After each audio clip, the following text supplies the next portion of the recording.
H N valley, K C valley, Vrishabhavathi valley ಇದರ ಬಗ್ಗೆ ಕೆಲವು ವಿಷಯಗಳನ್ನು ರಾಜ್ಯದ ಜನತೆ, ವಿಶೇಷವಾಗಿ ಬೆಂಗಳೂರು ಗ್ರಾಮಾಂತರ, ಚಿಕ್ಕಬಳ್ಳಾಪುರ, ಕೋಲಾರ ಜಿಲ್ಲೆಯ ರೈತರಿಗೆ, ಜನಸಾಮಾನ್ಯರಿಗೆ ಹಂಚಿಕೊಳ್ಳಲಿಕ್ಕೆ ನಾನು ಬಯಸ್ತೇನೆ.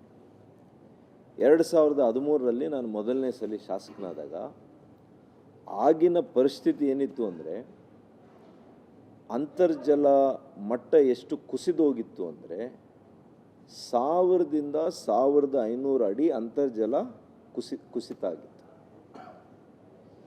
ಇವತ್ತು ಬೋರ್ವೆಲ್ ಹಾಕಿ ರೈತ ನೀರು ತೆಗೆದ್ರೆ ಆ ಒಂದು ಅಂತರ್ಜಲದಲ್ಲಿ ಅವನು ಪಂಪು ಮತ್ತು ಮೋಟ್ರ್ ತಂದು ಅಳವಡಿಸುವಷ್ಟೊತ್ತಿಗೆ ನೀರು ಬತ್ತಿ ಹೋಗ್ತಾಯಿತ್ತು. ಎಷ್ಟೋ ಜನ ಆತ್ಮಹತ್ಯೆ ಮಾಡ್ಕೊಂಡಿರುವಂಥ ಪ್ರಕರಣಗಳನ್ನು ನಾನು ನೋಡಿದ್ದೇನೆ. ಸಣ್ಣ ಮಕ್ಕಳನ್ನು ಬಿಟ್ಟು ತಂದೆ ಆತ್ಮಹತ್ಯೆಗೆ ಶರಣಾಗಿರೋದನ್ನು ನಾನು ಕಣ್ಣಾರೆ ನೋಡಿದ್ದೆ. ಇದು ನೋಡಿದ ಮೇಲೆ ಅವತ್ತು ಒಬ್ಬ ವಿಜ್ಞಾನಿ ಮತ್ತು ಒಬ್ಬ ಹಿರಿಯ IAS ಅಧಿಕಾರಿ ನನಗೆ ವಿಶ್ವದ ಇತರೆ ಕಡೆ ಈ ರೀತಿಯ 2 ಹಂತದಲ್ಲಿ ಶುದ್ಧೀಕರಣ ಮಾಡಿ ಕೊಳಚೆ ನೀರನ್ನು ನಗರ ಭಾಗದಿಂದ, ಅಂದರೆ ಹತ್ತಿರ ಇದ್ದಿದ್ದು ನಮಗೆ ನಗರ ಭಾಗ, ನಿಮಗೆ ಗೊತ್ತಿರಲಿ, ಇಡೀ ಕರ್ನಾಟಕ ರಾಜ್ಯದ ಎಲ್ಲ ಕಡೆ 2 ವಾಟರ್ ಬೇಸಿನ್ಸಿಂದ ನೀರು ಹಂಚಿಕೆ ಆಗ್ತದೆ. One is Krishna basin, another is Kaveri basin. ನಮ್ಮ ಈ 3 ಜಿಲ್ಲೆಗಳು ನಾವು ಕಾವೇರಿ ಬೇಸಿನಲ್ಲೂ ಇಲ್ಲ, ಕೃಷ್ಣ ಬೇಸಿನಿಂದ ಕೂಡ ನಮಗೆ ನೀರು ಹಂಚಿಕೆ ಆಗಲ್ಲ. ನಾನು ಇದನ್ನು ಅನೇಕ ಬಾರಿ ವಿಧಾನಸೌಧದಲ್ಲಿ ಕೇಳಿದ್ದೀನಿ. ನಾವು ಕರ್ನಾಟಕ ರಾಜ್ಯದಲ್ಲೇ ಇದ್ದೀವ ಅಥವಾ ಕರ್ನಾಟಕ ರಾಜ್ಯದ ಹೊರಗಡೆ ಇದ್ದೀವ? ಯಾವ ಸರ್ಕಾರಗಳು ಕೂಡ ಇಲ್ಲಿವರೆಗೂ ಕೂಡ ಈ ಭಾಗದ ಜನರಿಗೆ, ರೈತರಿಗೆ ಶಾಶ್ವತವಾಗಿರ್ತಕ್ಕಂಥ ಒಳ್ಳೆಯ ನೀರನ್ನು, ಶುದ್ಧ ನೀರನ್ನು ಕೊಡುವಂಥ ಕೆಲಸ ಮಾಡಲಿಲ್ಲ. ಆಗ ನಾನೇನು ಮಾಡಿದೆ, 2014ರಲ್ಲಿ ಮಾನ್ಯ KH ಮುನಿಯಪ್ಪನವರು ಅಂದು ಸಂಸದರಿದ್ದರು, ನಾನು ಕಾಂಗ್ರೆಸ್ನಲ್ಲಿದ್ದೆ.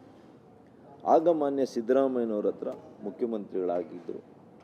ಅವರಿಗೆ ನಾನು ಈ ರೀತಿಯ ಒಂದು ಪ್ರಾಜೆಕ್ಟನ್ನು ಹೇಳಿದಾಗ ಅವರು ಖಂಡಿತವಾಗಿಯೂ ಕೂಡ ನಮಗೆ ಸಹಕಾರ ಕೊಟ್ಟಿದ್ದಾರೆ, ನಾನಿಲ್ಲ ಅಂತ ಹೇಳೋದಿಲ್ಲ.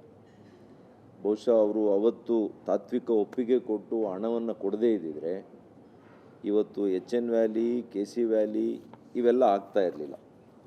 ಇವತ್ತು ಆ ಸಂದರ್ಭದಲ್ಲೇ ನಮ್ಮ ಜಿಲ್ಲೆಯಲ್ಲಿ 65 ಕೆರೆಗಳಿಗೆ ನೀರನ್ನು ತುಂಬಿಸುವಂಥ ಕೆಲಸ ಮಾಡಿದ್ದೀವಿ.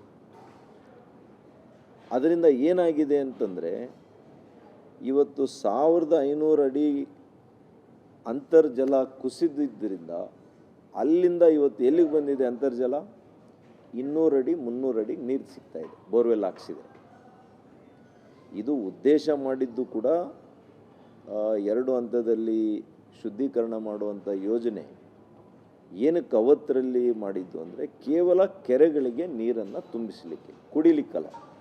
ಇದು ಕುಡಿಲಿಕ್ಕೆ ಯೋಗ್ಯ ಅಲ್ಲ ಅಂತ ಎಲ್ರಿಗೂ ಗೊತ್ತಿದೆ, ನಮಗೂ ಗೊತ್ತಿದೆ, ವಿಜ್ಞಾನಿಗಳಿಗೂ ಗೊತ್ತಿತ್ತು.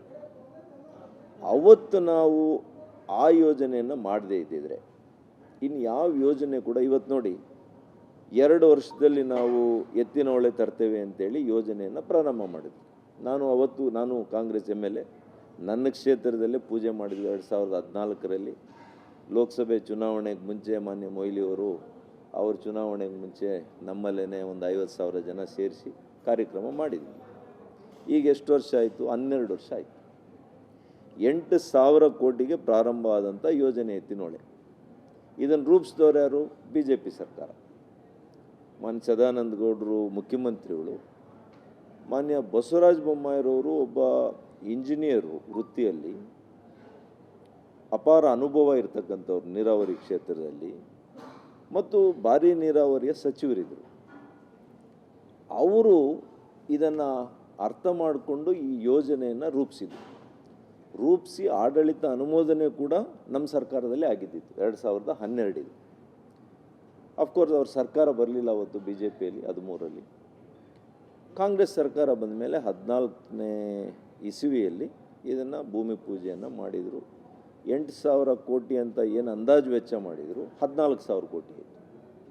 ಇವತ್ತು ಸುಮಾರು 30,000 ಕೋಟಿ ಅಂತ ಹೇಳ್ತಾ ಇದ್ದಾರೆ. ಇನ್ನು ಇದು ಎಷ್ಟಾಗುತ್ತೋ ಗೊತ್ತಿಲ್ಲ. ಇನ್ನೂ ಕೂಡ ಇದು ಎಲ್ಲಿದೆ, ಅಲ್ಲೇ ಇದೆ, ನಮ್ಮ ಹಾಸನ ಜಿಲ್ಲೆ, ಚಿಕ್ಕಮಗಳೂರು ಜಿಲ್ಲೆ ಈ ಕಡೆನೇ ಇದೆ, ಇನ್ನೂ ಕೂಡ ಈ ಕಡೆಗೆ ಬರಲಿಲ್ಲ.